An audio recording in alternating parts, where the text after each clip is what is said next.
Լոռու մարզի Ջրաշեն գյուղի դպրոցի տնօրեն Արմինե Մխիթարյանը հերքում է ոստիկանության պնդումը, թե մանկավարժները թաքցրել են դպրոցում տեղի ունեցած ծեծկռտուքը։ Տնօրենը միայն ձայնագրության պայմանով ազատությանն ասաց, միջադեպից անմիջապես հետո կապ են հաստատել ծնողների ու շտապ օգնության հետ։ Եթե մենք զանգել ենք ծնողներին, եթե մենք զանգել ենք պոլիկլինիկա, եթե մենք երեխային ուղարկել ենք շտապ օգնություն, որևէ բան թաքցնելու միտում միանշանակ չենք ունեցել։ Հետքերը չեք մաքրել։ Ինչի հետքերը։ Ասենք չգիտեմ գուցե որևէ հիմա դուք նորից հարցեր եք տալիս, եկել են, նայել են, որևէ բան թաքցնելու միտում չունենք, առաջինը երեխայի առողջությունն էր, կարծում եմ ցանկացած գիտակից մարդու համար կարևորը դա էր։ 2 օր առաջ Ջրաշենի դպրոցից Սպիտակի հիվանդանոց էր տեղափոխվել 13-ամյա մի պատանի միջին ծանրության վնասվածքներով։ Տեղում ախտորոշել են գլխուղեղի ցնցում եւ ակնակապիճի ոսկորների կոտրվածք ու տեղափոխել Երևանի մասնագիտացված հիվանդանոց։ Վիրահատություն չի կատարվել, երեխան ադեկվատ է եղել, գիտակցությունը տեղն է եղել մեր հիվանդանոցում, գիտակցության կորուստ ունեցել է միայն ծնողների ասել դպրոցում։ Դեպքից հետո անմիջապես, բայց երեխան մեր մոտ բերվել է գիտակից։ Հարցերին պատասխանել է ադեկվատ, ուղղակի ունեցել է սուր ցավեր,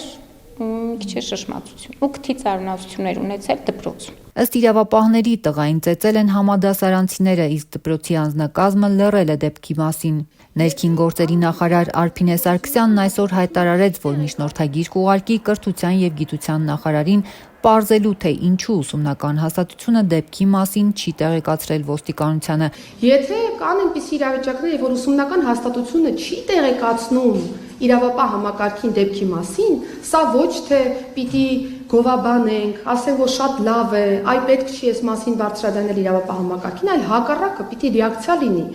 Դեպքի առթիվ հարուցվել է քրեական վարույթ միջին ծանրության մարմնական վնասվածք պատճառելու, ինչպես նաև երեխայի դաստիարակության կամ խնամքի պարտականությունները չկատարելու կամ ոչ պատշաճ կատարելու հոդվածներով։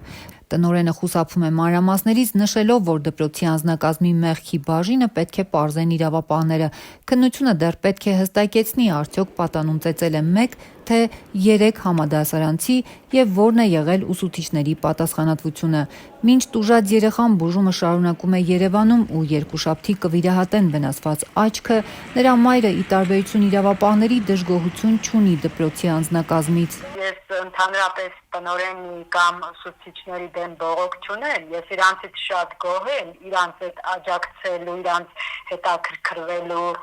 ասենք ես շատ գոհ եմ, էլի։ Ինձ պետք է որ տվյալ պահին ծնողը իր երեխով պատասխան տա։ Ինձ է դա պետք, ես այդ եմ ուզում, որ մյուս անգամ մյուս երեխեք չեղնի, երեխեքը պաշտպանված եղնի։ Ջրաշենում եւս բնակիչները հակված չեն մեղադրել մանկավարժներին։ Գյուղացիների մի մասը խուսափում է խոսել, իսկ մյուսները կարծում են, որ խնդրի արմատները պետք է ընտանիքներում փնտրել։ Երեխին պետք է դաստիարակի ծնողը, ոչ թե մանկավարժը։ Առաջի հերթը։ Երկրորդ նոր մանկավարժը չի կարող այդքան երեխեքին դաստիարակել։ Դուր իմացություն, երեխեն իրավունք չունի մեկին մադով կպշնելու։ Այն իրանք են։ Ծանր վնասվածքներ։ Հա, դեն ստացվել։ Սկզբից պետք է տնից դաստիարակվի նոր դպրոց խեղճ դիրեկտորն ինչ անի, դասատուն ինչ անի։ Որքանով է մեղավոր 500 աշակերտ դպրոցին, որին տեր կայնի, որի գլխին կայնի։ Ազգային ժողով քանի օր ուտում են իրար, չէ, այ ամեն ինչ կոռուպցիան շատ չափից ավել է, դրա համար էլ դպրոցն էլ, մանկապարտեզն էլ, բարձակույն տեղերն էլ, սա վտանգավոր տեղեր են։ Ես չգիտեմ։ Երեխու վլաստը, առաջ երեխան ռիսկ ուներ, դենց մի բան։ Մեզի ծեզում էին դասատում, գնում էին տունել, հերնում են էլ ծեզում էին, կարաս մատով երեխու գնում։ Այս պահին գործով մեղադրյալներ կամ պաշտոնանկություններ չկան։ Լոռու մարզպետարանից հայտնում են, որ սպասում են տնօրենի բացատրագրին ու նախաքննության ավարտին հետագա քայլերը որոշելու համար։